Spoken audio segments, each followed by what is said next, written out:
There is a scene in Spectre where M says that the French have a saying, "It is the fate of glass to break." Well, maybe it's the fate of spies to just disappear. Well, to paraphrase him, it is the fate of glass to break, and it is the fate of Bond fans to constantly reevaluate how we feel about movies in the series. I was not a huge fan of Spectre when I first saw it 10 years ago. While I enjoyed parts of it, I didn't like the way it spent a long time with MI6 gang, I thought that Bond and Madeleine's relationship was severely underdone, I didn't particularly like that colour grade, and above all, I really didn't like the way they reintroduced the world to 𝗙𝗛𝗟𝗡 Blofeld by making him Bond's long-lost stepbrother who was so jealous of Bond as a kid that he spent his life building an evil organisation to take over the world. Wait, where have I seen that plot before? And to be honest, I still broadly feel that way about Spectre. In my recent ranking video on Patreon, it came near the bottom of that list. But it is the fate of glass to break, and it is the fate of Bond fans to constantly reevaluate how we feel about movies in the series. Because when you watch Spectre in its 10th anniversary year, the year in which Eon Productions gave up their creative control over the series, then you realise that, for the first half at least, this is the James Bond film that fans of the series keep saying that they want. A James Bond movie that moves past the melancholic Bond we saw in Quantum and Skyfall and gives the character a sense of humour again. A Bond movie that doesn't take itself too seriously but that can still deliver tension and drama when it has to. A Bond movie that takes us around the world and gives us massive action scenes unlike anything we've ever seen before. A Bond movie where he kills a man then sleeps with his wife, where he has gadgets and flirts with Moneypenny, where he fights a tough guy henchman on a train and where the villain has a ridiculous lair in a crater that Bond, of course, blows up. And above all, a James Bond movie that treats us to a couple of hours of sweet distraction that is brimming with a sense of fun and adventure. So on paper then, Spectre seems like it should be the perfect Bond movie. So why is it that this movie, which made close to $1 billion at the box office, is consistently ranked by Bond fans, including me, as one of their least favourites in the series? Me. It was all me, James. It's always been me.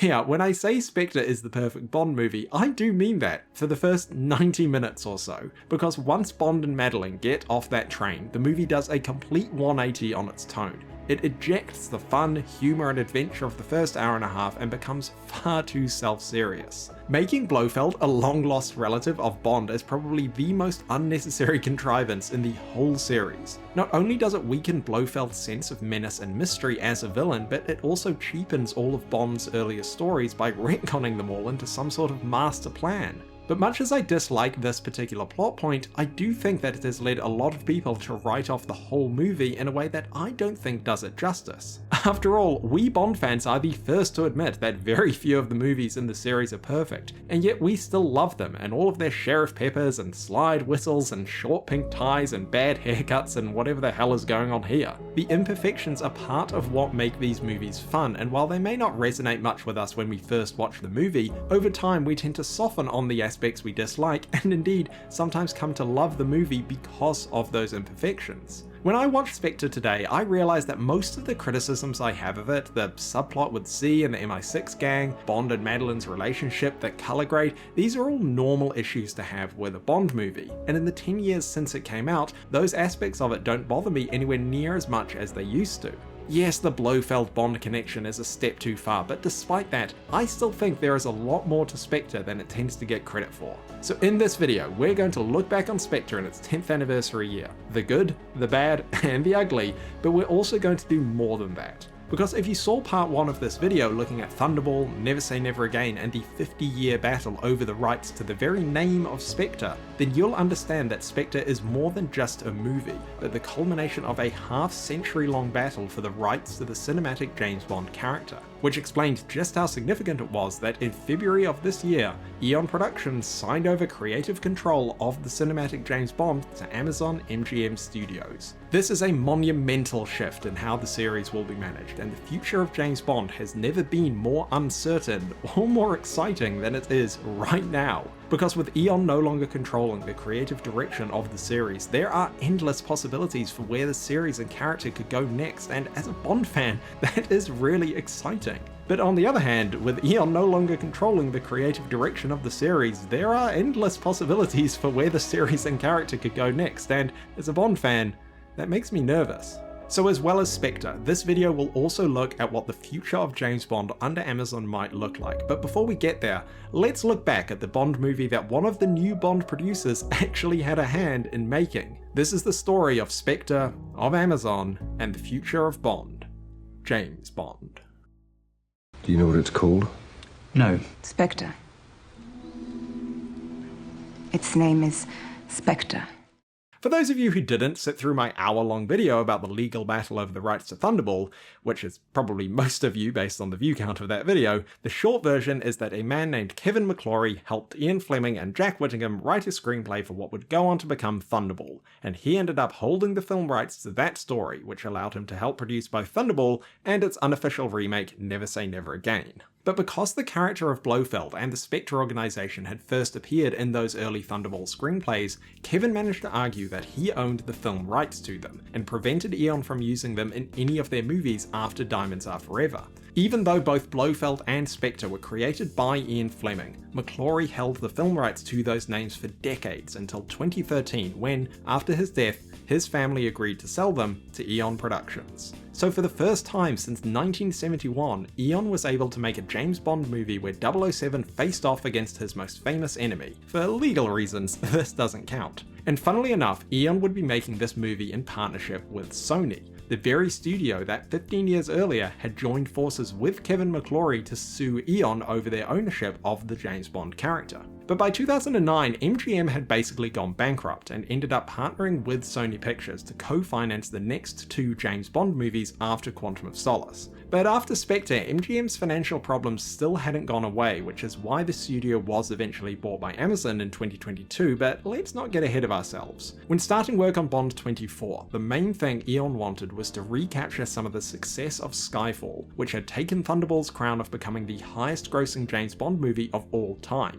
was widely praised by both critics and the fan base, won 2 Oscars, and partly because of its release in the year of the London Olympics, it also gave James Bond a level of patriotic hype and pop culture profile not really seen since The Spy Who Loved Me's release during the Silver Jubilee. So like Thunderball, Skyfall's success was to some extent lightning in a bottle, but that didn't stop Eon and Sony from wanting to try and repeat it. This meant getting Sam Mendes back, making him the first director to lead back-to-back James Bond movies since John Glenn in the 1980s. And also returning from Skyfall was screenwriter John Logan. There had originally been plans for Skyfall and Spectre to be a two-parter under the Fleming-esque title of The Death Collector, but this was abandoned fairly early on, partly because Mendes himself felt like a Bond movie should be a complete meal, with a beginning, middle, and end. But much like Quantum of Solace carries on Casino Royale's story, Spectre is more or less a direct follow-up to Skyfall. While you can kind of enjoy it as a standalone film, it picks up story threads and continues to explore some of the character questions raised in Skyfall in a way that makes it a much better movie if it's treated as a direct sequel. But the writing of Spectre was influenced by 2 more important things than simply wanting to be a second Skyfall. The first was the need to reintroduce Blofeld and Spectre. It was decided fairly early on not to adhere to the established continuity of the organisation and to just start it from scratch. So no longer was Spectre an acronym standing for the Special Executive for Counterintelligence, Terrorism, Revenge and Extortion.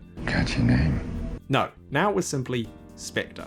As for Blofeld, well, we'll come back to him, because the second major influence on the writing of Spectre was the working assumption that this would be Daniel Craig's last Bond movie. Craig had only signed on to make one more Bond film after Skyfall, so when work began on Spectre, there was no guarantee that he'd return for a 5th outing. So Spectre's story had to give his arc a satisfying ending, but it also needed to leave it open-ended enough to allow him to return if the actor chose. What that looked like to Mendes and the screenwriters was giving him a genuine love interest that would make him want to walk away from MI6 forever, the opportunity that was robbed from him when Vesper died. So joining John Logan in writing this story was longtime Bond writing duo Neil Purvis and Robert Wade, who were brought on board in May 2014 to help polish the script, along with Jez Butterworth, who had an uncredited role on Skyfall and looks like the love child of Sam Mendes and Kincaid. But one of the things Purvis and Wade focused on was the subplot involving mass surveillance. See, Spectre was being written at the time of the Edward Snowden leaks, and that whole saga was clearly a focus of Eon especially. Barbara Broccoli gave the writers a whole dossier about the Snowden revelations to help with their research, and Eon even bought the film rights to Glenn Greenwald's book about the saga, although they never made it into a movie. And the Bond stories have always incorporated contemporary political issues into their storyline, so it was no surprise that this formed the backdrop to a Bond story being written in 2014. But it does make it all the more ironic that in 2014, Sony Pictures was hacked and a huge amount of internal correspondence was leaked online. Regular viewers of this channel will be familiar with all of that, of course, but alongside all of the stuff about the Girl with the Dragon Tattoo sequel that never got made, also leaked online were conversations and even whole draft scripts for Spectre. And while the scripts themselves were quite different from what the final movie ended up being, the hack still blew a massive hole in the wall of privacy that usually surrounds a Bond movie. But to be honest, nothing revealed in this hack is particularly controversial or unexpected, just the usual back and forth between executives and creatives about various story, budget, and logistical aspects of the movie. But there were some story notes from some Sony executives that, in hindsight, made for fairly enlightening reading. Since the idea Bond shared a father with Blofeld is introduced so late in the story, it doesn't carry the emotional weight desired. By making this a personal attack against Bond, it somehow makes the overall threat and ambition of Spectre feel small. Did Blofeld only put all this in place once Bond became a 00 as a way to taunt him? Was it really all in service of brotherly jealousy? He appears to fall in love again for the first time since Vesper, but there's no real emotional vulnerability there. Why this girl? Why now? When he leaves with her at the end of the movie and throws his gun in the river, has he gone for good? Or is this just a well-earned vacation as so often the ending of a Bond film? This is kind of a reminder about how people are often quick to point the finger at meddling studio executives whenever anything goes wrong in a movie, but rarely credit them when things go well. These conversations show me that a lot of people in Sony question some of the more controversial and unpopular creative decisions that Spectre would take. People who, for better or worse, were ultimately overruled by Eon because, as we know, few of these issues were, in my opinion, resolved in the final movie. It's just something to bear in mind as we look down the gun barrel of Bond's new creative directors. And speaking of gun barrels, for the first time in Daniel Craig's tenure, we finally have a classic gun barrel opening. Although I think they should have used the Pierce Brosnan era animation rather than the static image, but whatever. I just know that Bond fans were ecstatic to finally be seeing a Craig movie start like this, with the blood dripping down the screen, then for the iris to open, and oh. Okay. Yeah, they came so close, but instead of the gun barrel opening out, there's instead this self-indulgent little flourish. Mendes said he added this because it's all about rhythm.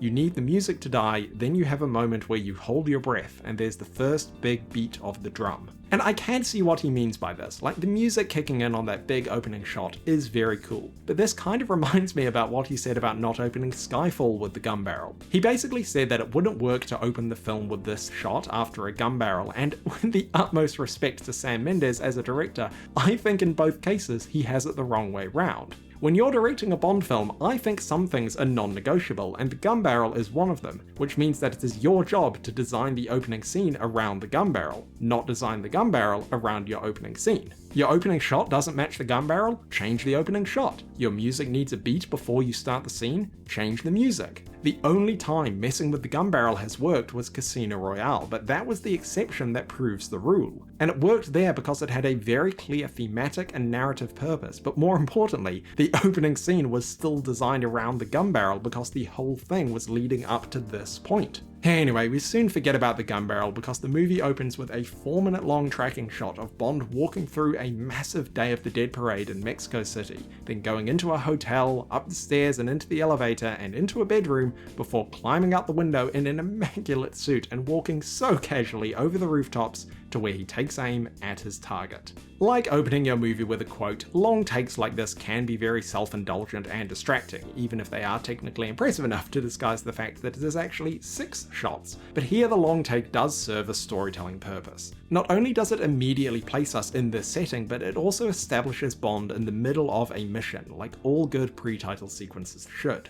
And Hitchcock has the best line about casting stars, which is that they said to him, why do you always cast, these movie stars, Jimmy Stewart and Cary Grant? And he said, because it saves me 10 minutes of exposition. The audience has a relationship with him already. And that's true to the nth degree with Bond, because they not only know Daniel, but they know Bond too. And that gives you, weirdly, a freedom in a Bond movie you don't have in a normal movie, which is for 10 minutes, you don't really have to tell him what's going on. Now in his fourth movie, Daniel Craig has this confidence and swagger to him that just oozes out of this scene. And when he walks out along the roof and the music weaves in the Bond theme, and just like that, less than 5 minutes into the movie, we're already grinning from ear to ear because this is James Bond, and we feel that even though the movie is doing something totally new. Well, it's not entirely new, the elevator is actually the same one from License to Kill, but the rest of it is, for me, the epitome of how you can keep the series feeling fresh through creative storytelling while still being faithful to the fundamental appeal of the character. In my opinion, some of the best Bond moments are the ones where we just let the movie breathe and just get to watch him for a bit. No dialogue, just Bond, on screen, being Bond. There's something about those scenes that just let the character come alive, and here Mendes managed to give us that but blend it into an action set piece. It's taking the old and putting it in a new context, which is something the Bond series has always excelled at. Well, everybody needs a hobby. So what's yours? Resurrection. And speaking of old and new, Sam Mendes has talked about how Live and Let Die was the first Bond movie that he saw, and both he and Daniel Craig wanted to use that as something of a template for Spectre, especially after Skyfall had been quite serious and character focused. I wanted to make a film that was more flamboyant, more fun, with more adventure and more romance, a bit like the early Roger Moore movies. I felt like there was a different kind of Bond movie that I'd like to try and make. The Live and Let Die inspiration is clearly on display here, like come on, you can't see a skull and a top hat in a Bond movie without thinking of Baron Samedi, but that flamboyancy, fun and adventure are all captured by the sheer scale of this scene, which involves the coordination of thousands of extras in full costume. It's the perfect way to start a Bond movie, or at least it would be were it not for that god-awful yellow color grade. This may surprise you to learn, but if you, like me, actually go to Mexico City and visit this location or anywhere else in the country, you'll notice that everything is not in fact tinted yellow, but is just a normal color, even if my photos of the location aren't very well exposed. But sadly, Spectre follows the Breaking Bad trope of making Mexico yellow, and then they do the same thing for London,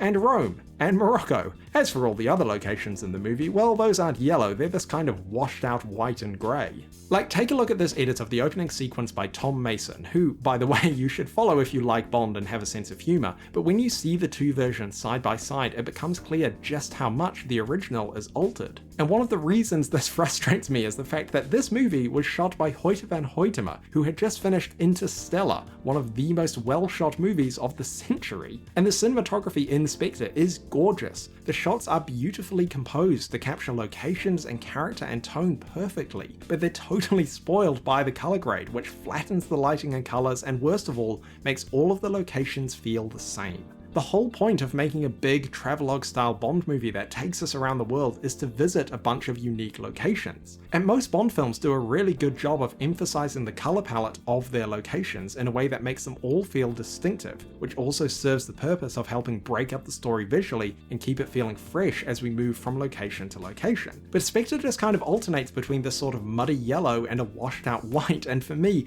that's such a shame because it diminishes the significance and beauty of these locations, and nowhere is that more apparent than the Mexico scene. Like, what's the point of going to all of this effort and coordinating thousands of extras in a parade and city that is full of color, only to completely homogenize it with the color grade? Oh, and the grading also means that the gun barrel is yellow and not white, but look, I'm gonna stop talking about the gun barrel now. But look, color grade aside, I really cannot fault this pre-title sequence. It is the perfect opening to a Bond movie, establishing Bond's character, some story, and then taking us on an adventure through a beautiful location and ending with an enormous, stunt-heavy action scene. But it also makes us laugh. And in the script, he's supposed to land on his feet, right? And I said about 10 minutes before we did it, why don't you just land on a sofa? And now that is the first time... It's a Bondian touch. Well, it's a Bondian, but it also allows the audience tonally, says it's okay to laugh. Yeah. You know, even though it's serious, because I think that the last movie had a toughness to it, a slight grimness to it, and it wasn't always certain that we were allowed to. And I wanted to be very clear from the beginning of this movie that we wanted to loosen up a bit and have a bit more mischief, a bit more wit.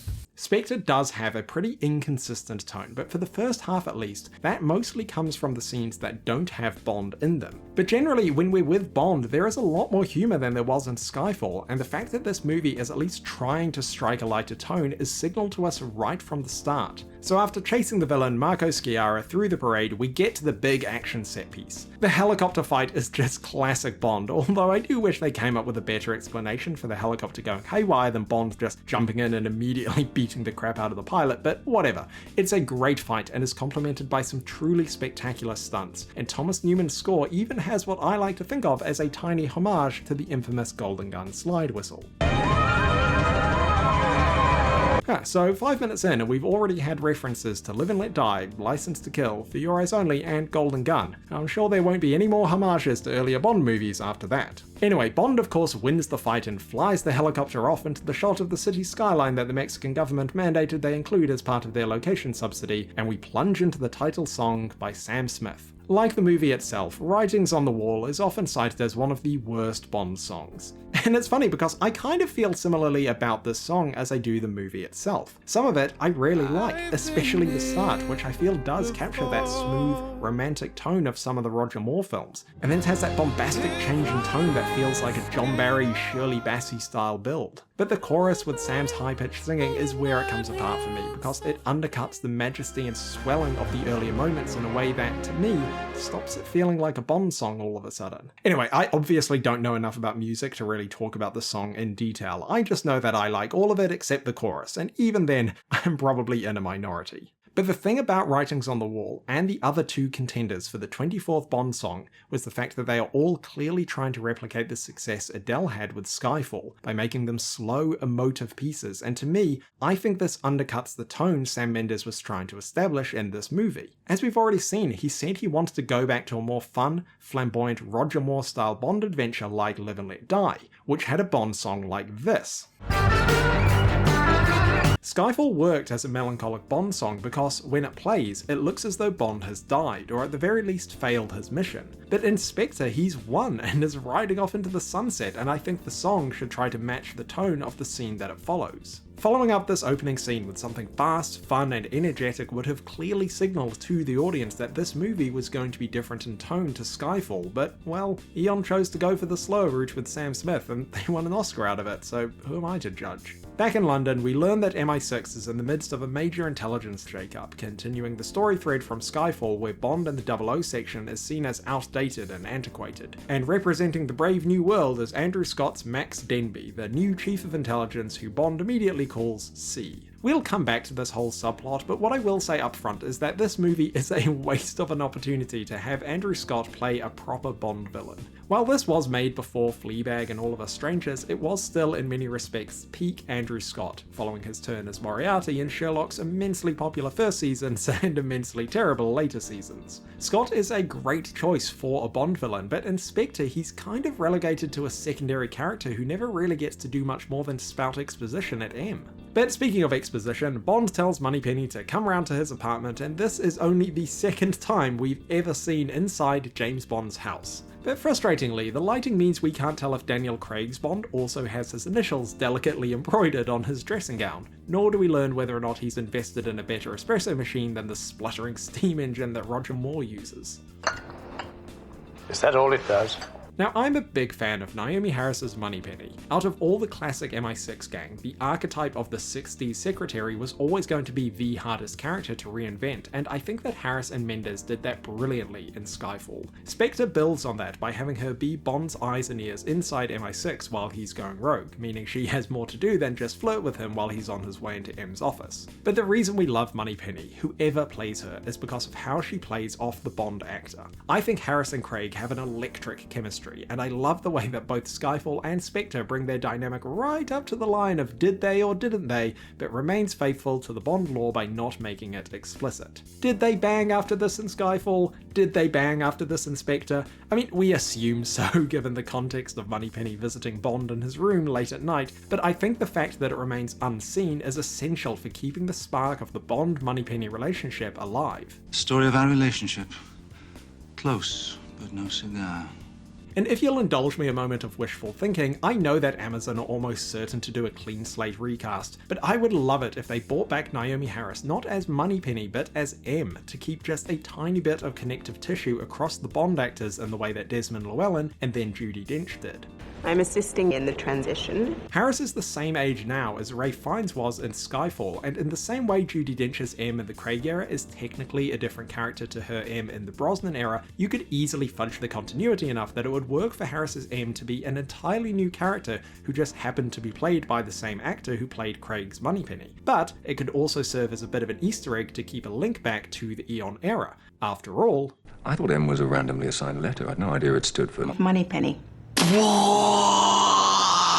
But back to reality and to Spectre, where Bond is reunited with Ben Whishaw's Q. Q was the final member of the original MI6 regulars to be recast and reintroduced to audiences in Skyfall, and well, I believe this is what sports people call a hat-trick. Whishaw is the perfect level of awkward geekiness and youthful charm to reinvent the character away from the tinkering uncle that Desmond Llewellyn delighted us with for nearly 40 years. The short-lived attempt to replace him with John Cleese was a lot of fun, especially for someone like me who grew up on Monty Python and Fawlty Towers, but it was still a variation on the same sort of character, which meant it was never going to live up to Desmond. Making Q a 30-something cardigan-wearing computer nerd with 2 cats to feed was perfect, as is Wishaw's portrayal of him. I mean, come on. I believe I said bring it back in one piece, not bring back one piece. Bond gets Q to help him drop off the radar for 24 hours. 48 hours. But more importantly, he also gives Daniel Craig's Bond his first real gadget. The alarm is rather loud. So here we are, 25 minutes into a Bond film, and we've already had an action-packed, stunt-heavy opening sequence and the title song, followed by scenes with M, Moneypenny, and Q where Bond gets given his mission and then jets off to a beautiful location in a gadget-laden Aston Martin to get the second act underway. I mean, what more do you want out of a Bond movie's first act? Truly, I mean, besides the colour grade and fine, the song, I really can't find a fault with the first half hour or so of Spectre. Of course, the film does not maintain this tone or focus, but let's give credit where it's due. At the funeral, Bond meets 𝗖𝗎𝗟𝗧𝗘𝗥𝗏𝗏 played Lucia, played by Monica Belluci. Belluci had been a prospective Bond girl ever since Tomorrow Never Dies, when she was a strong contender to play Paris Carver. So it is fantastic to have her in this movie, but if you ask me, her role is far too brief. Belluci does a fantastic job of conveying a depth of character that goes far beyond what the script gives her to work with, and to be fair to the writers, Neil Purvis has said that if he'd known they were going to cast an actor of Monica Bellucci's caliber in the part, then they would have written more for her to do. But I think that's a bit of a cop-out, because it's basically an admission by the writers themselves that the character is underdone. Skyfall was rightly criticised for the way in which Bond almost forces himself onto Severine, an extremely vulnerable character who had no choice but to trust him, and for him to not bat an eyelid when she's killed later by Silva. But rather than respond to that criticism, Spectre's writers instead wrote another scene where Bond seduces another very vulnerable woman who has no choice but to trust him. And to be clear, this in and of itself is not necessarily a bad thing in a Bond movie, because as uncomfortable as it is in line with Bond's character to do this sort of thing. I have no problem with Bond being imperfect, it's what makes him an interesting character, but when he does decide to put someone else in danger in order to achieve his missions, then he needs to face the consequences of that decision. So when Bond does something like this in Casino Royale, he then has to look at Solange's dead, tortured body while M lays into him. She was tortured first. As you'd already killed her husband, she must have been the only one left to question. So yeah, like Bond, we also laugh when he leaves her at the hotel with Bollinger and caviar for one, but then in the cold light of day, we and Bond have to reflect on that and question whether or not it was worth it. And the same thing happens to Agent Fields in Quantum. I mean, why her, Bond? She was just supposed to send you home. She worked in an office. Look how well your charm works, James. They'll do anything for you, won't they? Characters are interesting when their actions have consequences, and the reason the sacrificial lamb has been a trope of the Bond films since the very early days is because it makes Bond dwell on the consequences of his actions. In Skyfall, Bond never faces any consequences for the fact that he didn't save Severine, despite explicitly winning her trust by promising her that he would. Now, in Spectre, he does save Lucia, yes, but the only reason she's in danger in the first place is because he killed her husband, and I think the story could have done a lot more with that idea, regardless of the actor who was playing her. But instead, Bond simply tells her to contact 𝗙𝗪𝗟𝗍𝗪 to get to safety, and even this just feels like something of an afterthought on the part of the writers to get the character out of the way for the rest of the movie. Which is exactly what we're going to do in this video by following Bond to the Spectre meeting. This scene is very clearly inspired by the same one from Thunderball, where we see the round table of Spectre heads sharing details of their evil plans until a mysterious, faceless leader walks in, and for some reason, his identity as Blofeld is pointlessly kept as a secret from the audience, and I think this is the first big mistake the movie makes. One of the things that is clear from the Sony leaks is the fact that everyone seems to be really keen to keep the return of Blofeld a secret, both before the movie came out, but even in the story of the film itself, where they wanted to set it up as a big reveal. But I just don't really understand the logic behind this. Like, right from the moment the movie was called Spectre, Bond fans are going to assume that Blofeld will be the villain. And then, when Bond fans see a Spectre meeting headed by someone whose face is obscured, we're going to assume it's Blofeld. And then, when that villain later has a big evil lair in a volcano, we're still going to assume it's Blofeld. I can understand Eon wanting to make Blofeld's return feel like a big moment, but I don't think that making it some sort of secret plot twist was the best way to go about it. They could have just been open about the fact that Blofeld was returning right from the start and hyped that up in the marketing, especially considering that they had cast Oscar-winning villain actor Christoph Waltz in the role. But instead, they called their movie Spectre but tried to keep Blofeld a secret so that they could have this big reveal. Is ernst davon, Blofeld? But this reveal was never going to land because if you know enough about James Bond to understand what it means, then you already saw it coming. And if you don't know enough about James Bond to know who Blofeld is, well then the reveal has no impact, just like it doesn't have any impact for the characters themselves, because all James Bond hears in this scene is that his stepbrother now wants to be called Ernst instead of Franz. As for the plot twist that Blofeld is Bond's stepbrother, well, we'll come back to that, because it's time to introduce Dave Bautista's Mr. Hinks. This is yet another classic Bond trope that Spectre brings back, and we love to see it. A tough, silent henchman with a killer gimmick? This is what we want in a Bond movie, and Hinks immediately becomes the most memorable henchman since Stamper in Tomorrow Never Dies. Not that he had much competition from the Craig era. Bond is discovered and we launch into the car chase as he is pursued through the midnight streets of Rome by Hinks in a Jaguar, which is very reminiscent of the chase in Die Another Day, which, for all my criticisms of that movie, is one of the most fun and energetic car chases in the whole Bond series. Long live the Vanish, I say.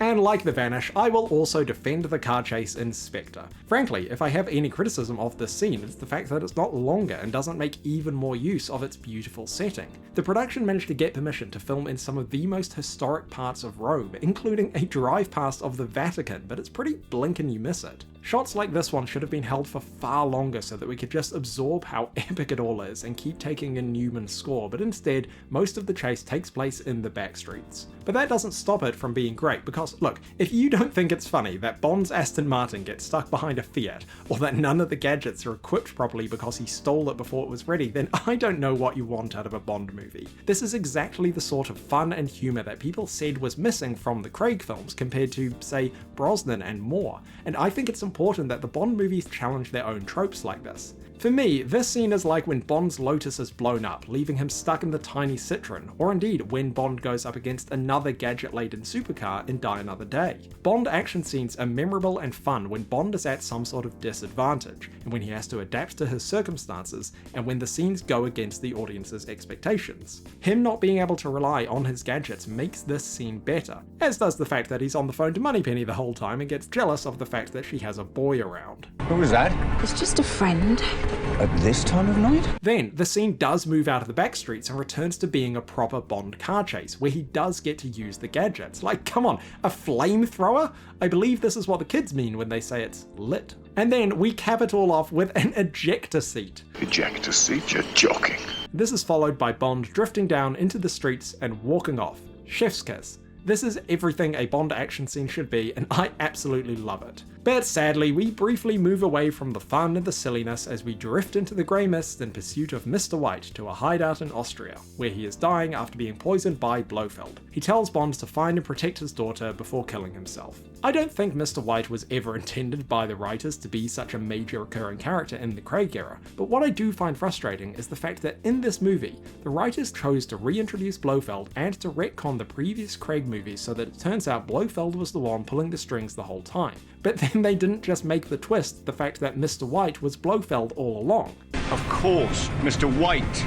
Mr. White turning out to be Blofeld would genuinely have been quite a big reveal because the audience was already familiar with the character, and it would also directly tie him into Craig's other movies because he was actually in them pulling the strings in the background. And besides Mr. White already having the exact connections to Craig's Bond that the writers wanted for Blofeld, there's even parallels between the characters. Like this Money isn't as valuable to our organization as knowing who to trust. is basically the same as this. Spectre is a dedicated fraternity whose strength lies in the absolute integrity of its members.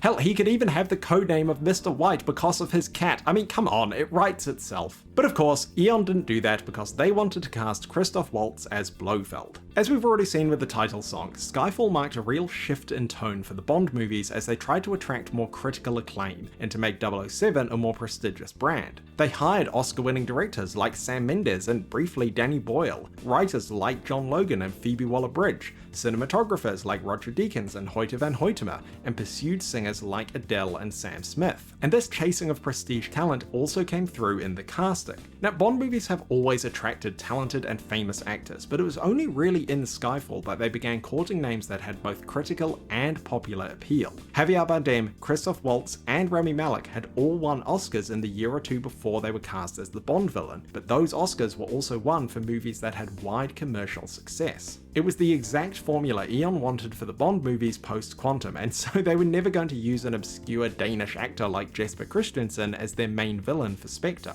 Which is a shame because the writers had accidentally created the exact character they wanted Blofeld to be in this movie, right down to establishing the fact that he had moles working inside MI6, but instead they killed off Mr. White and had to retcon Christoph Waltz into the last 3 movies in a way that was never going to be very plausible. Anyway, Bond jets off to the Hoffler Clinic where he meets Léa Sedoux, Madeleine, Swann. Even though Madeleine is not someone I particularly warmed to when I first watched this movie, I do think that her character was significantly improved in No Time to Die, and that weirdly helps make her character in Spectre a bit better. But even with the benefit of 2 movies, she is not one of my favourite Bond girls, and mostly this comes down to the fact that her character is very inconsistently written, but we'll come back to that. For now, Bond has been tracked down by Q, who is insisting he come back to London before M works out he's missing. I always love seeing Q in the field, and he even gets a bit of an action scene later on because Mr. Hinks has also tracked Bond and Madeleine to the clinic. And this is a good thing because the movie switches back into fun mode.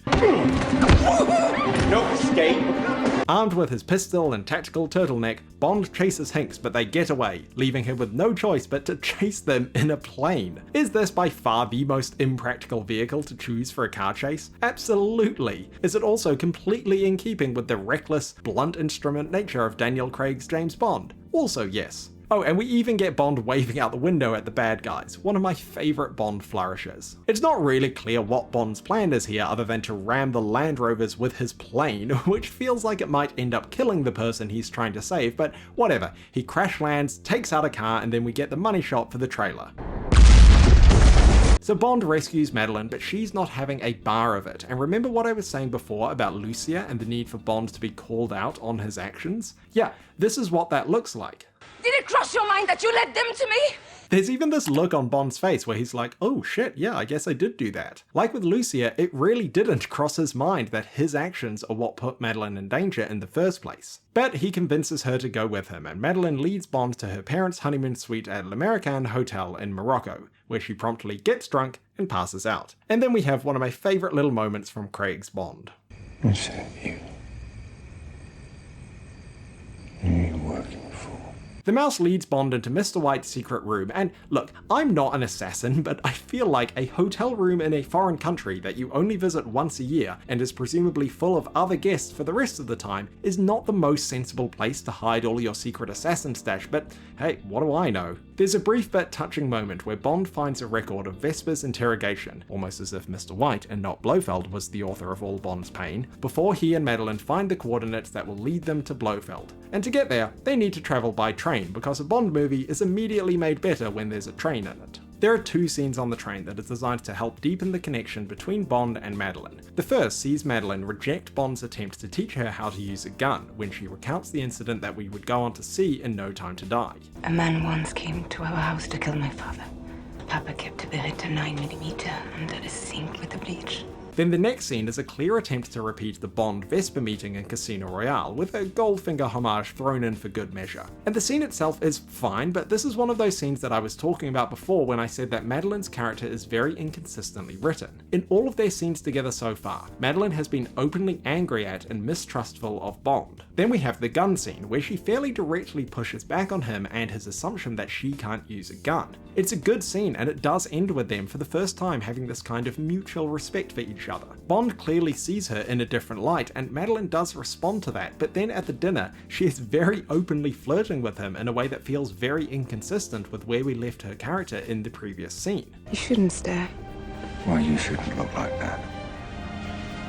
So I'll have a vodka martini.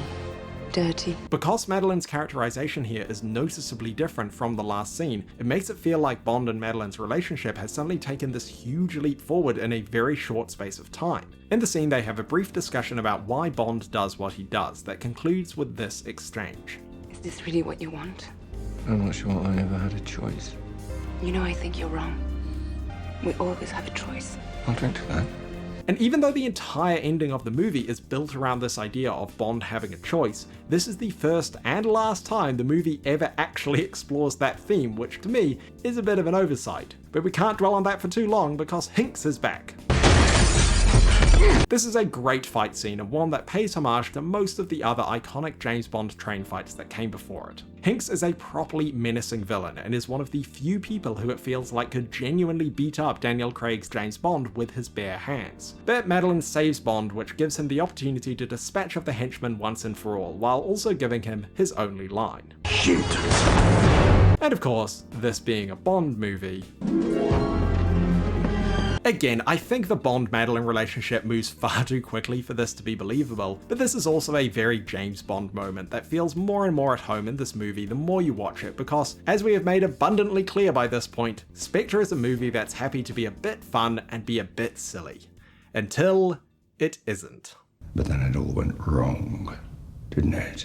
Yep, sadly, that is the last time this movie is either fun or silly, because once Bond and Madeleine get off that train, the whole tone of this movie does a complete 180 and it just becomes a self-serious mess that leads into what is almost universally regarded as the single worst Bond storyline of the series. But before we get to that, remember the subplot with M and C? No, of course you don't, but it's there. One of the biggest weaknesses of Spectre for me is the fact that every 20 minutes or so, we cut away from Bond's fun, globe-trotting action to a series of increasingly bland and washed out boardrooms where M and C have conversations that sound like they belong in a Politics 101 class. Available 24/7. George Orwell's worst nightmare. I don't know, this whole plot just feels really tacked on and secondary. It doesn't really affect the Bond-Blofeld storyline at all. It just feels like Ray Fiennes' contract said he had to have more to do than just brief Bond in one scene and then disappear like M usually does. It's either that, or they wanted to give the MI6 gang more to do so that it felt like a Mission Impossible movie. But either way, these scenes consistently slow down the Bond storyline, and I also think that it's why the humor of the Bond scenes doesn't always land with audiences, because instead of just jaunting from one fun set piece to the next, instead the whole movie feels very tonally inconsistent because we have to keep coming back to all of this. So we're not going to do that, we're going to come back to Bond, and look, criticize Spectre all you want, but you cannot deny that this is 100% a Bond villain's lair. It's huge and outrageous, it's in a crater, the logistics make no sense, and it has weird, creepy manservants and faceless henchmen. 10 out of 10, no notes. Bond and Madeleine getting sent off to separate quarters to change for dinner is straight out of Dr. No, of course, but what this means is that it's finally time to meet Franz Oberhauser. The Oberhauser name has its origins in Fleming and refers to the man who helped bring up a young, orphaned James Bond. And Spectre uses this story but changes Bond's stepfather's name to Hans, making Franz Oberhauser Hans's son, and therefore Bond's stepbrother. In the film, Bond believes Franz to have died with Hans, only to learn in this moment that he faked his death. And in the same way Casino Royale was the exception that proves the rule around messing with the gun barrel, I think Skyfall was the exception that proves the rule around delving too much into Bond's past. Skyfall went much further than any other Bond movie had in looking at Bond's backstory, but it still did it in a way that left a lot up to the imagination. The details were deliberately left pretty vague, because invoking his backstory in Skyfall was used as a way to explain why Bond felt so determined to protect M in the way he couldn't protect his birth parents. But even though it was justified in that story, Skyfall pushed the boundary of how much you can delve into Bond's past, and because of how popular that movie was, it gave Spectre the permission space to go even further. We took some risks in the last one. I think even Daniel was uncertain about the Freudian touches of the last movie, you know, seeing the reason for Bond becoming Bond as a child. He was like, really? Were you going to get away with this? And I wasn't sure we were, because I thought we might get hit with the, well, look, you know, we want escapism. We don't want to be told that people are aging. I mean, we come to these movies to be told that to not have to worry about those issues. Exactly. Perfect, yeah. So actually, the fact that people embraced that allowed us to go a little further in this movie and to tell the second story of his childhood. But the difference between Skyfall and Spectre is that Spectre not only completely rewrites the history of the last 3 movies, but it also explicitly rewrites Bond's own history in a way that feels like it comes out of nowhere and feels like it is trying to make us interested in a brand new character because of some arbitrary personal connection he has to Bond, not because of anything that character has done in this story. Christoph Waltz as Blofeld could very easily have worked. He is responsible for playing one of the best cinematic villains ever written, and I think that had this character just been written as Blofeld, without the childhood connection to Bond, he would have been much more effective as a villain in this film. But the reality is that no one besides Quentin Tarantino knows how to make Christoph Waltz menacing, and like Andrew Scott, I feel like he is wasted in this movie because he's having to sell us on this bizarre backstory while also trying to present himself as a threat to Bond now. But rather than make us feel threatened by him, when he says stuff like this, Vesper Lynd, for example. Your beloved M. Gone forever. Me. It was all me, James. it kind of just takes us out of the movie. It makes us go, what? Vesper and M's deaths were part of some grand master plan? Sure didn't feel that way watching the movies. Like, even if we accept that Blofeld was behind the wider plots of Le Chiffre and Silver and so on, it's a bit unbelievable to suggest that he was responsible for the deaths of M and Vesper, or that their deaths were the result of a deliberate plan by Blofeld to cause Bond pain. You interfered in my world, I destroyed yours. Or did you think it was coincidence that all the women in your life ended up dead? It's just such a shame that after fighting for decades and decades for Blofeld and Spectre to return back into the Eon fold, that they delivered us this story. As we saw earlier in this video, there was a lot of skepticism among the Sony executives about this Blofeld story element, and one of those skeptical voices was none other than Amy Pascal, one of the producers that Amazon has confirmed will be leading the next Bond film. Since her appointment was announced, I've seen a lot of comments floating around various Bond forums saying that Pascal was one of the executives who was against the Blofeld idea, but if you read the actual leaked emails, then her take is a bit more nuanced than that. She wasn't against it in principle, but she didn't think the script in its current form really sold it, and she agreed with her colleagues that, as it was, it undermined the threat of Spectre as an organization. She said, "I guess the number one most important thing is to make sure we serve Bond's story, so that if he really walks away at the end of the movie and throws his gun away in the river and drives off into the distance, we feel we have earned it." The links between Le Chiffre and Green and Silver and M's death and Vesper's death all being tied to a little boy who grew up hating Bond because he believed his own father preferred James to himself is a challenge worth fighting for, but we aren't quite there yet. Emotionally, the idea that Franz felt he had no life and it was James's fault, so he spends the rest of his life making sure James also had no real life, is really promising, but we have to really believe it and be able to connect the dots to the other movies. We also don't want to undermine the importance of the Spectre organization with his desire to destroy Bond's life. They have to be one and the same, but we don't want to have his personal attack against Bond somehow make the overall threat of and ambition of Spectre feel small. Did we only put all of this in place once Bond became a 00 as a way to taunt him? His desire for ultimate power perhaps grew out of his childhood experiences, but his ambition has to be far more than getting even with Bond. So yeah, we're going to come back to what Pascal's appointment means for the future of Bond, but if this is the sort of perspective that she was bringing to the conversations around Spectre's script, then that gives me a lot of reassurance. But back to the movie, well, Bond and Madeleine escape with the help of his gadget, and after taking out a bunch of goons in a scene that feels a lot like a video game, we end the scene with the biggest explosion in movie history, and afterwards, when Bond and Madeleine are flying off in the helicopter, you can actually spot Blofeld getting away as well. What sharp little eyes you've got. But that's not the end of the movie. Nope, here at the 2-hour mark when most other Bond movies would have ended, we have to spend another half hour wrapping up the less interesting subplot, and yes, it does drag the whole movie down. Bond rendezvous with the Scooby Gang in the Easter egg safe house, and they resolve to stop C before he can bring the new mass surveillance system online. But first, Bond and Madeleine need another character moment that feels rushed and totally inconsistent with the scene that came before it. I can't go back to this life. You're saying goodbye. Again, it's been what, a day since this? I love you. Which was what, like 2 days after this? Get away from me! This whole character beat just feels so shoehorned into the story because they needed a reason for Madeleine to be separated from Bond so that she could be captured, which is exactly what happens, meaning it's now up to Bond to rescue her from the MI6 building while M takes on C. 2 quick things about this scene. The first is that I like how it's a nod to the opening of Casino Royale, and the second is that every single time I've seen this movie with an audience, this joke plays out like this. And now we know what C stands for. Careless. It's much funnier if we're left to just figure out the real punchline for ourselves, but I'm just going to leave a clip of 𝗙𝗛𝗟𝗏 here for no reason at all. Anyway, C ends up dying and Bond gets into the MI6 building to rescue Madeleine, where he comes face to face with Blofeld, who has presumably been spending the last few hours blue-tacking up all of these posters, so talk about commitment to the bit. Thanks to some foreshadowing, Bond manages to rescue Madeleine and escape as the building is destroyed, and then World Is Not Enough style chases Blofeld down the Thames and shoots his helicopter down onto Westminster Bridge. Fun fact, the stairs Bond runs up to get onto the bridge is right where the Lazenby lamppost is, but that's not referenced in the movie. Instead, Bond gets Blofeld at gunpoint, but then he remembers.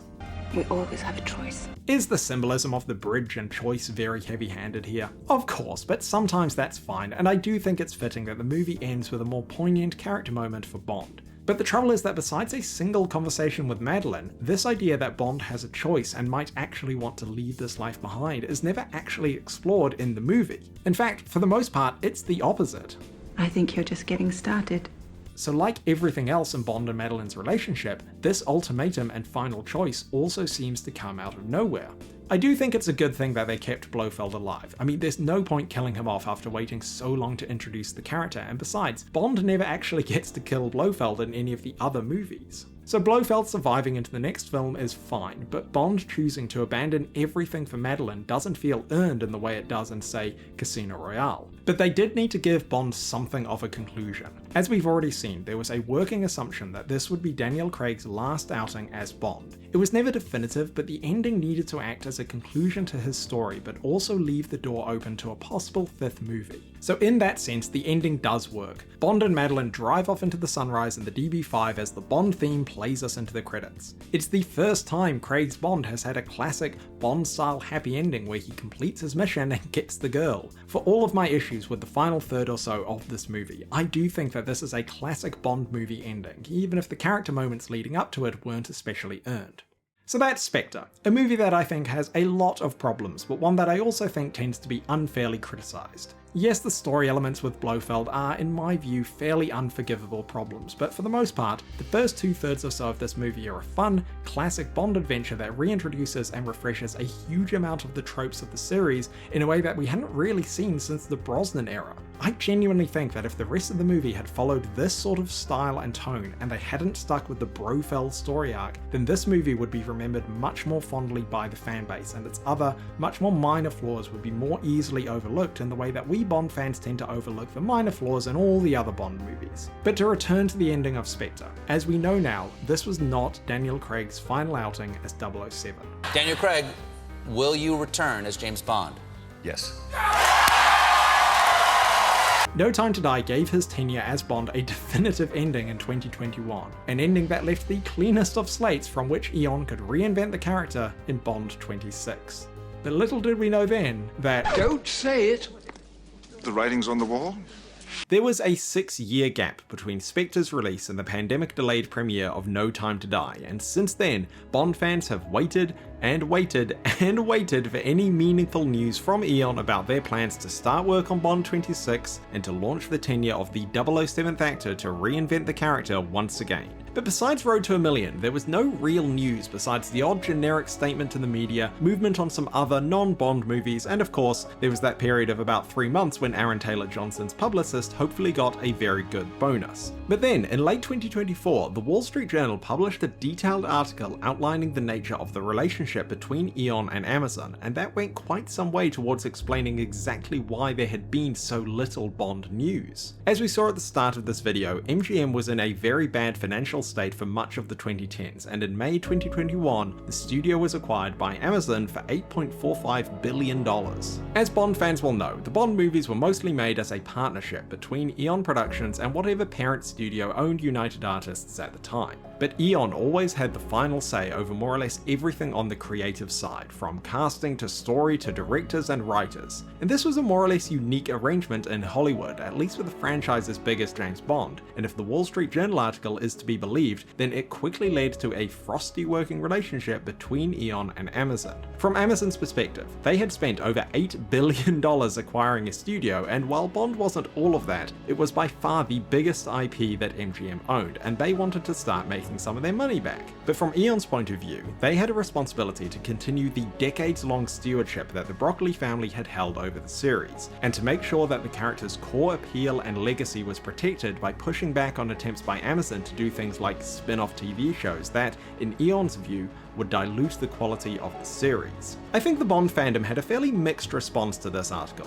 On the one hand, it was the first piece of genuine, credible news about what was happening behind the scenes that we had had for years, and it also seemed to reassure people that there was some good reason for the delay. There was a standoff because Eon was fighting the good fight against Amazon and protecting the soul of the series. But the flip side to that is, well, it is a standoff, and the bottom line was that no progress was being made on the next James Bond movie. Like, in the 10 years since Spectre came out, we have had just one other Bond movie, and in the 4 years since that movie came out, there have been 0 tangible signs of progress on Bond 26. So something had to change, and someone eventually had to back down. And that someone was Eon. On the 20th of February 2025, Eon made the bombshell announcement that Barbara Broccoli and Michael G. Wilson would be handing over creative control of the James Bond series to Amazon MGM Studios. Since that announcement, more news has trickled out suggesting that Babs and Mickey G were paid out something in the region of $1 billion.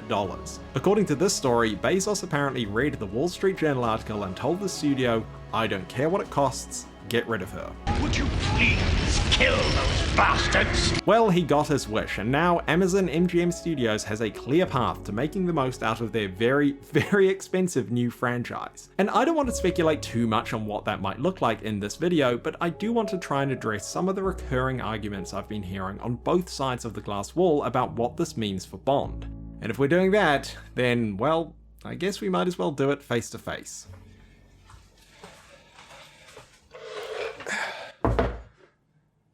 You're expecting someone else? That's him. That's our man.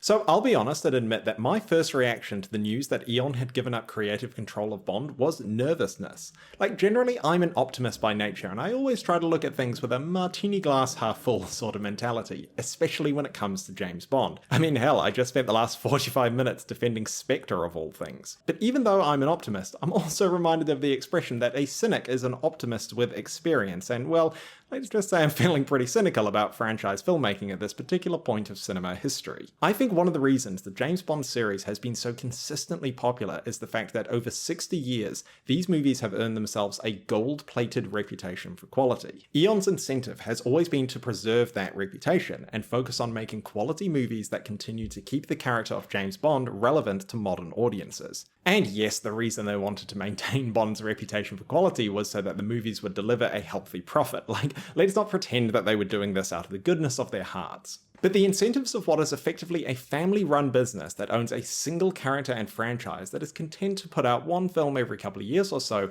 are very different from the incentives of a multi-billion-dollar film studio with an accompanying streaming platform that needs to deliver a relatively quick return on its multi-billion-dollar investment. This clash of incentives is what led to the stalemate, and ultimately to Amazon buying out Eon's creative control. which means that the future of James Bond is truly unpredictable in a way that it never has been before. Yes, the character and tone and style of the series has been through many changes over the decades, but there was still an underlying consistency to the Eon films that meant any speculation about things like Christopher Nolan directing or casting a big name actor as Bond or setting the series in the 1960s or even making a spin-off TV series all felt fairly unrealistic. But now, literally anything is possible in a way that it never has been before. Amazon have a total blank slate from which they can reinvent this series from the ground up, and well, the more time I've had to think about it, the more conflicted I have become. Yes, I am still nervous, but the optimist in me is also trying to get noticed. Because yeah, it's easy to look at franchises like Marvel and Star Wars and think that it's all over for Bond, and we're going to be deluged with quote-unquote content. But to take an opposing view, you also have things like the Batman, the Spider-Verse movies, Mission Impossible. Yes, these are the minority, but they also prove that you can reinvent an established legacy franchise in a way that resonates with the existing fanbase, brings in a new audience, and also makes a lot of money.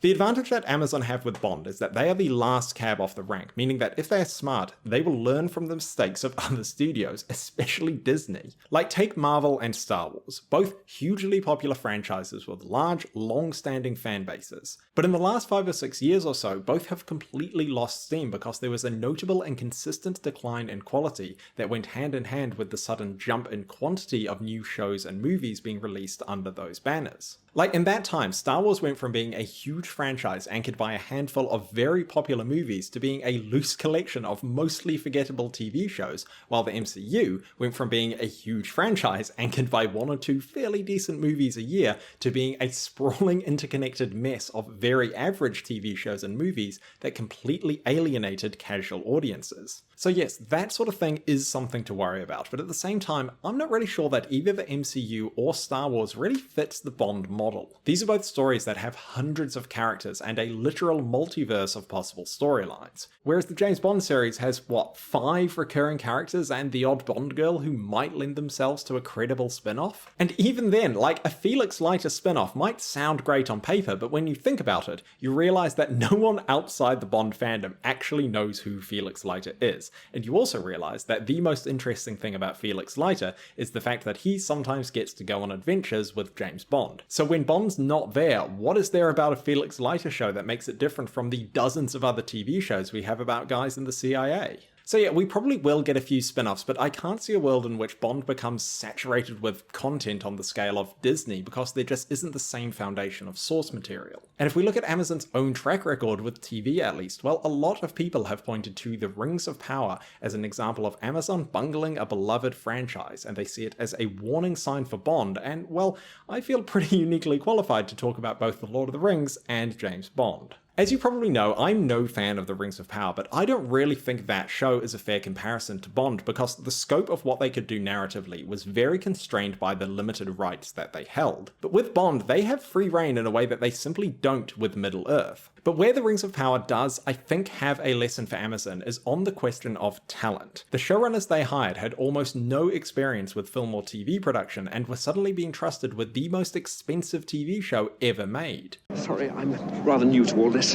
And that shows in the fact that The Rings of Power is a very poorly written story, and that is why it saw such a sharp drop-off in viewership, because the writing and story wasn't good enough to keep either the existing Lord of the Rings fanbase or new audiences interested. And the same can be said for the other most expensive TV show of all time, their flop of a spy show starring Richard Madden. Like, if the media reports are to be believed, then that TV show cost the same as Spectre, and well, let's just say that one of them looks like it had $300 million spent on it, and the other does not, and that mostly comes down to the talent involved behind the camera. But on the flip side, Amazon's more popular shows, including the ones that are based on pre-existing IP, are ones that have quality writing and stories that engage both existing fans and interest general audiences. So I think the lessons from all of this are that behind-the-scenes talent is more important than the total budget, and that a recognizable IP like Lord of the Rings or James Bond will get people to tune in, but quality writing and a clear creative vision are what keep them coming back. So on that first point of talent, I for one found it very encouraging that Amy Pascal and David Heyman have been formally announced as the successors to Barbara Broccoli and Michael G. Wilson. These are not inexperienced people. These are people who have played active roles in steering several multi-billion-dollar franchises, as well as smaller standalone movies. Like, take David Heyman. The headline is that he's one of the people behind the Harry Potter series, one of the most successful movie franchises of the 21st century, and one that is as iconically British as Bond, and is also anchored by theatrical films. But he's also done the Paddington movies, another iconically British character with global appeal. Barbie, Gravity, Once Upon a Time in Hollywood. Like, this is a very solid track record as a producer, but most encouragingly for me is the fact that he clearly has extensive experience with the British film industry, which hopefully means that Bond will continue to be made mostly in the UK and that he will retain his British identity. Bond, what do you think you're doing? Keeping the British hand up, sir. As for Amy Pascal, well, we've already seen her role in helping to shape Spectre, but as you probably know by now, she has also been at least tangentially involved with Bond as the chairperson of Sony Pictures Entertainment throughout the entire Daniel Craig era. But what you probably don't know, and that I left out of the last video, was the fact that she was also involved in Sony's attempt to make a parallel Bond series with Kevin McClory in the 90s before they bought MGM. So yeah, talk about playing the long game. But during Pascal's time with Sony, apparently she was the executive who was on the best terms with Barbara Broccoli herself. When she was fired from Sony in 2015 over the leaks, Broccoli said that she was upset by her departure, saying, "Amy has been a big part of the success of these movies and we adore her." So even though Barbara Broccoli will not have a formal role in the series anymore, I would not at all be surprised if she continues to be a kind of informal confidant and sounding board for Pascal as she begins work on Bond 26. The point of all of this is to say that Amy Pascal has a pretty long-standing connection to Bond in her own right, and if you look at her wider track record as a producer, both with Sony and independently, she has made a lot of very successful movies where talented, creative people like David Fincher, Greta Gerwig, Luca Guadagnino, and Steven Spielberg were hired for their talent and then given a reasonable amount of creative freedom to tell the story that they wanted to tell. Yes, she's overseen some duds in her time, so has everyone, including Eon by the way, but on balance, she and Heyman have exactly the sort of credentials that you would expect from a James Bond producer. So the appointment of these two as producers, and the fact that the announcement explicitly said that they would be leading the upcoming James Bond film, has made me far more optimistic than I was when the announcement was first made, because it shows me two things. The first is that the priority for Amazon is making Bond 26 and not a TV show. And the second is it shows that Amazon is prepared to get experienced, talented people with very solid track records to lead the Bond series as producers, which hopefully means that they will do the same with the wider creative team of the film.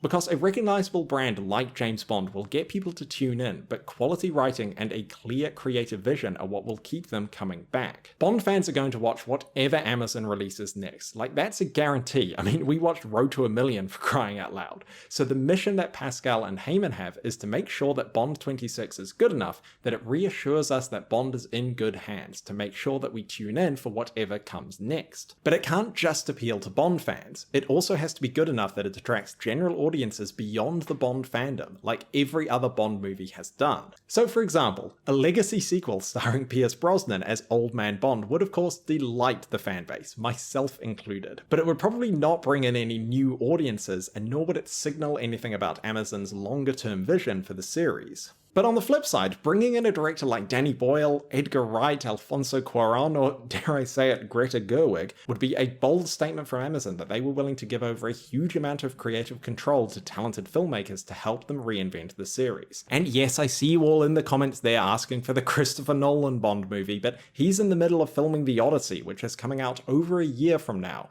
and there's no way that Amazon is waiting that long until they start Bond 26. But whoever they hire as the creative team behind Bond 26, my point is that anything is possible now in a way that it wasn't just a few months ago, and that is exciting. I mean, hell, just seeing official announcements about a new James Bond movie is exciting. I started working on this video series in January, and the reason it has taken so long to get out is because in the last 6 weeks, there has been more Bond news than there has been in the last 4 years, and I feel like Gromit on the train trying to keep up with it all, and I keep having to constantly update this section of the script to reflect the latest news. I just know in the window between this video going out on Patreon and being uploaded to YouTube, they're going to announce who they've picked as the director or something, but whatever. That's future Pentex's problem. But to wrap this up, finally, I will say that yes, I am more optimistic for the future of Bond under Amazon than I was when they first announced that they were taking over from Eon, because they have made a strong commitment to putting very qualified people in charge, and because they are prioritizing making a James Bond movie over anything else. If they can nail Bond 26 in the way that Casino Royale shut down all that criticism of Daniel Craig's casting, then that will build a foundation of goodwill upon which Amazon can build their wider plans for the world of Bond, whatever that might look like. But they have to get Bond 26 right. And if Amy Pascal and David Heyman are looking for inspiration about how to reinvent a beloved legacy character for modern audiences, appeal to the existing fans while also capturing new ones, and set a bold, new creative vision after the long-standing producers left the series, well, I know where they can start. You were expecting someone else? GoldenEye turns 30 this year, but it is also a timely reminder that the Bond series has kind of been here before. A 6-year hiatus between movies because of legal wrangling and studios changing hands, the departure of the producer who had shepherded the series for 30 years, a total reinvention of the series from the ground up that made it modern and relevant while also appealing to the core fans. And most relevant of all for us, the expansion of the series beyond being a one-off feature film. The GoldenEye video game was arguably more influential than the film itself in capturing the imagination of a new generation of fans and introducing a whole new audience to the world of James Bond. And because of the movie and the video game, GoldenEye gave James Bond a level of pop culture relevance and popularity not seen since the 1960s, and that popularity came because of, not in spite of, the series being under new management that was able to breathe new life into the franchise. And if we look more recently, well, Casino Royale was also a complete reinvention of and overhaul of the series. Yes, it reintroduced some Bond tropes, but on the whole, there was actually very little about that movie that made it stand out as a James Bond film. It's got a very different look and feel to the other movies in the series, but it still remained faithful to the core appeal of the character, and because of that, it is regarded by a lot of fans, myself included, as one of the best movies in the whole series, alongside GoldenEye. So I think what I'm saying is bring Martin Campbell back. And outside of the movies, since Ian Fleming died, there have been decades of James Bond continuation novels, and indeed spin-offs, that each in their own way did something totally new and different with the world of James Bond than what Ian Fleming originally set out. And let me just say that if you haven't read Anthony Horowitz's Bond trilogy, then you are missing out. From the very beginning, James Bond has been defined by reinvention. Sooner or later, Barbara Broccoli and Michael G. Wilson were going to pass the torch to someone else. And even if they were still involved, Bond 26 was still going to need to completely reinvent the character, just like every new Bond actor's tenure has had to do. Yes, change and uncertainty make us nervous, especially when it comes to something like James Bond that we hold so close. But there is also opportunity. Talented, creative people have always been at the heart of James Bond, and if Amazon can put together a proper creative team and give them a clear vision for the series, then I can see a world in which this works out. Bond under Amazon will be different, but You Only Live Twice was different to From Russia with Love, For Your Eyes Only was different to Live and Let Die, License to Kill was different to GoldenEye, Spectre was different to Casino Royale. James Bond is always changing, but nobody does it better, and that's why it's the longest running movie franchise in history. Because we always know that James Bond will return. And for the first time in years, it feels like he might be returning pretty soon. And while I am nervous about what the world of James Bond will look like in another 10 years' time, I'm also excited about the infinite possibilities that this new era opens up. And as Bond fans, we will stand tall and face it all together. Thanks for watching.